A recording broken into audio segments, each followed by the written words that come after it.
જાદુઈ તળાવ. એક ન્યુગિની નામનું જંગલ હતું. એ જંગલમાં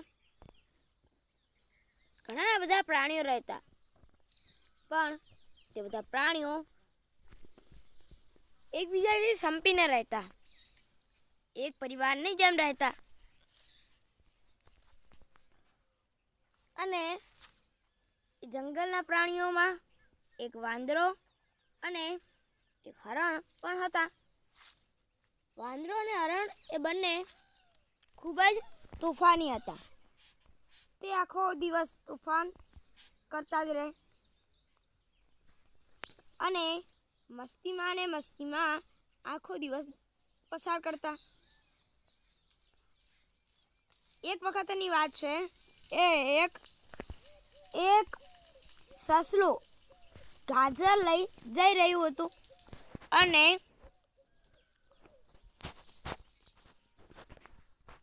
ત્યાં જ આ વાંદરો અને હરણ એ બંને ત્યાં આવી જાય છે અને તેને કહે છે, સસલા ભાઈ, ક્યાં જાઓ છો? અમને તો દેખાડો ગાજર કેવા છે. એમ કહીને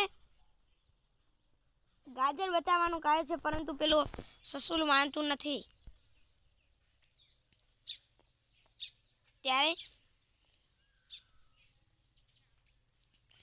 ત્યારે પેલા જે સસલું હોય છે કહે છે કે તમને હું આ ગાજર ના બતાવી શકું. છતાં પણ પેલા હરણ અને વાંદરો એ તેના હાથોથી ઝૂંટવીને પેલા ગાજર લઈ લે છે અને કહે છે કે અમે પણ તમારા એક સભ્ય છીએ ને, અમે પણ આખા જંગલના એક સભ્ય છીએ ને. તે પણ સસલું કહે છે કે આ તો હું મારા બાળકો માટે લઈને જાઉં છું, મારા પરિવાર માટે લઈને જાઉં છું, તમે આ રીતે લેશો નહીં તેને. છતાં પણ તે માનતો નથી અને ગાજર લઈને ત્યાંથી દોડી જાય છે. તે દોડતા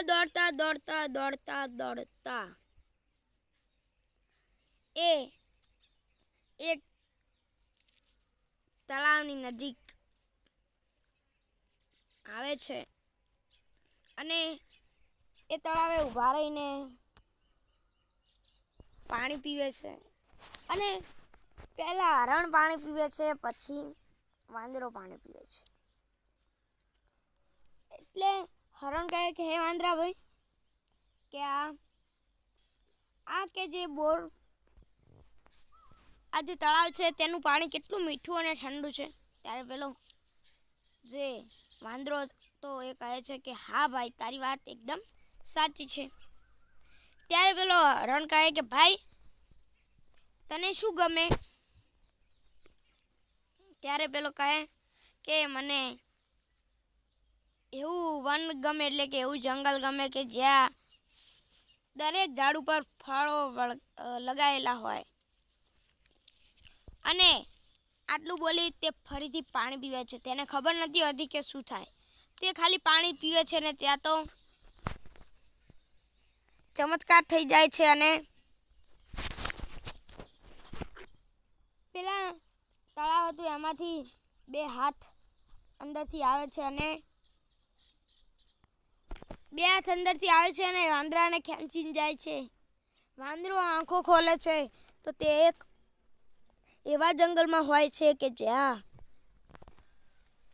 દરેક ઝાડ ઉપર ઘણા બધા ફળો લગાયેલા હોય છે. તે કહે છે કે અરે, આ હું સપનું જોઉં છું કે રિયલ, એટલે કે અસલીમાં છે. ત્યારે તેને ખબર પડે છે કે આ રિયલ, એટલે કે અસલીમાં છે. અને તે ત્યાં મન મૂકીને જેટલું ખાવાનું હોય ફળ તે ખાય છે. અને ત્યાં જ ઉપરથી અવાજ આવે છે કે તમારો ટાઈમ પૂર્ણ થયો. ત્યાં જ તે વાંદરો પાછો તળાવમાંથી બહાર આવી જાય છે અને પેલો હરણ તો ત્યાં ડરી ગયો હતો કે ક્યાં ગયો, અંદરથી હાથ આવ્યો ને આને લઈને ગયો. ત્યારે પેલો વાંદરો કહે છે કે અંદરથી જે મેં ઈચ્છા માંગી હતી તે અંદર જઈને પૂર્ણ થાય છે. અને હરણ કહે છે તો કે લાવને મને પણ જોવા દે એવી રીતે ઈચ્છા પૂર્ણ થાય છે. ત્યારે તે પણ જુએ છે અને તે માંગે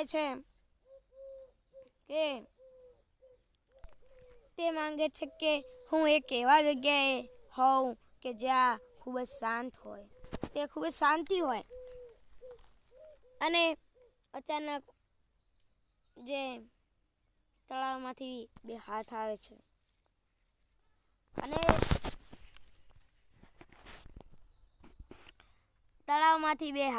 છે અને તેને હરણને લઈ જાય છે. અને તે એક એવી જગ્યાએ હવે પહોંચી ગયો હોય છે કે જ્યાં રાત હોય છે. અને રાતમાં એવો શાંતિનો પવન આવે છે, ધીમો ધીમો મંદ પવન હોય છે. રાત્રિનો સમય હોય છે, પવનના લહરાટા ચાલુ હોય છે અને ત્યાં તેને ખૂબ જ ગમે છે. તેને આ બધું ખૂબ જ ગમે છે કારણ કે એકદમ શાંતિ હતી ત્યાં. અને ત્યાં એક અવાજ આવે છે કે તમારો સમય પૂર્ણ થયો. અને અચાનક પાછો પેલું હરણે બહાર આવી જાય છે. ત્યારે પેલો વાંદરો કહે છે કે ચાલ ફરીથી અંદર જઈએ. પરંતુ અંદરથી તળાવમાંથી અવાજ આવે છે કે કોઈ પણ પ્રાણી એક જ વખત અંદર જઈ શકે છે, બીજી વખત તે જઈ શકતું નથી. તેથી તો પેલા કહે છે કે અરે આપણો જે સરસ મોકો હતો તે ગુમાવી બેઠા. ત્યારે પેલો હરણ અને વાંદરો કહે છે કે આ વાત આપણે કોઈ પણ જંગલના કોઈ પણ જાનવરને કહીશું નહીં. અને ત્યાં જ એક ગરુડ એટલે કે સમડી ત્યાં હોય છે ને આ બધી વાત સાંભળી લે છે. ને તે કહે છે કે મેં તમારી વાત સાંભળી લીધી છે, હવે હું આખા જંગલમાં વાત ફેલાવી દઈશ. એમ કહીને તે તો ત્યાંથી જાય છે અને આખા જંગલમાં વાત કહી દે છે કે જાદુઈ જંગલ છે, ત્યાં જાઓ અને પોતાની ઈચ્છા પૂર્ણ કરો. બધા પ્રાણીઓ વારાફરતી ત્યાં જાય છે અને ઈચ્છા પૂરી કરે છે. બધા પ્રાણીઓ જંગલના જાય છે, પરંતુ એક સારસ જાતો નથી. એ સારસ ત્યાં જતો નથી. ત્યારે બધા પ્રાણીઓ કહે છે કે તું કેમ નથી જતો ભાઈ, તું પણ જાણે તારી ઈચ્છા પૂર્ણ કર. ત્યારે પેલો સારસ કહે છે કે જ્યારે મુશ્કેલી આવશે ત્યારે હું મારી ઈચ્છા પૂર્ણ કરીશ. અત્યારે તો હું મારી ઈચ્છા પૂર્ણ કરીશ નહીંતર કોઈ મુશ્કેલીનો સમય આવશે ત્યારે કઈ રીતે આપણે મુશ્કેલીમાંથી બહાર નીકળીશું. જો આપણાથી બહાર નહીં નીકળાય હોય કે મુશ્કેલીમાંથી નહીં બચાય તો આપણે આનો સહારો લઈ શકીએ છીએ. એ સારસ ખૂબ જ દયાળુ અને જ્યાં પ્રાણીઓ હસીને કહે છે કે મુશ્કેલી ક્યારે આવશે, તું ખોટા કામનો આ બધી વાતો યાદ કરે છે, ભવિષ્યનું વિચારે છે, વર્તમાનનું વિચારતો નથી. છતાં પણ પેલું જે સારસ હોય કોઈનું સાંભળતો નથી. પોતાની જે આજ્ઞા વગર અટલ રહે છે કે મુશ્કેલીના સમયે જ તેનો ઉપયોગ કરવો. એક વખતની વાત છે, એક શિકારી આવે છે અને તે ગોળા સફેદ વ્હાઈટ કલરના ગોળા ફેંકે છે. તેમાંથી અચાનક ધુમાડો ઉત્પન્ન થાય છે જેના કારણે બધા જ પ્રાણીઓ ખાંસી ખાઈને બેભાન થઈ જાય છે અને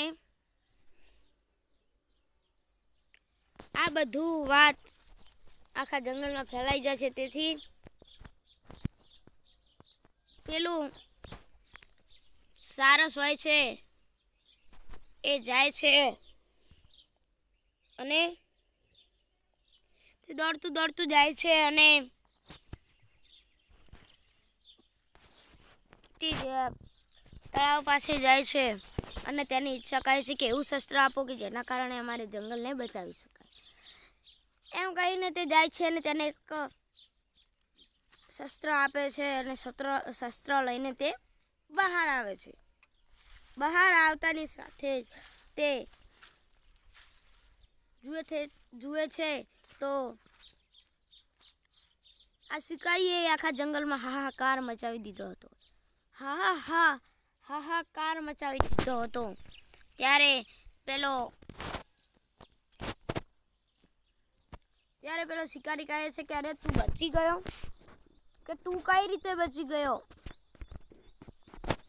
ત્યારે તે ગોળો ફેંકવા જતો હોય છે ત્યારે તો અચાનક પેલો સારસે ગોળો ફેંકે છે તેનો અને અચાનક પ્રકાશ ફેલાઈને સત્યાનાશ તેનો થાય છે. એટલે કે જે શિકારી હોય છે તે મૃત્યુ પામે છે અને